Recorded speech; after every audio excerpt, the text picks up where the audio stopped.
Hey guys, we're back at SSP. I know I was showing you guys earlier. We're working on this MDX. I was trying to turn this camera around. As you can see, the quarter panel. We've taken all the welds out. So we got a hole. I'm gonna splice it in right there. And then we got the. I'll show you guys, and we'll walk over to the. Here's the old panel that came off, and we happened to get a used quarter panel, same color, and we peeled it.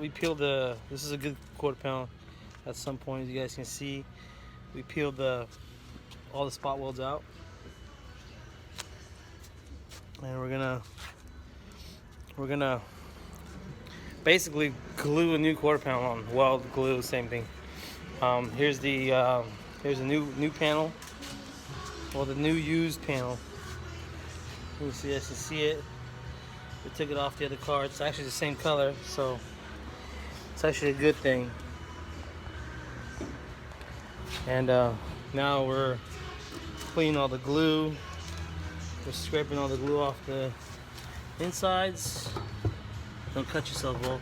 Huh? Don't cut yourself. Yeah, that's right. And we're gonna go ahead and put it on this car, and I'll have progress pics as we get going. Okay, guys, putting this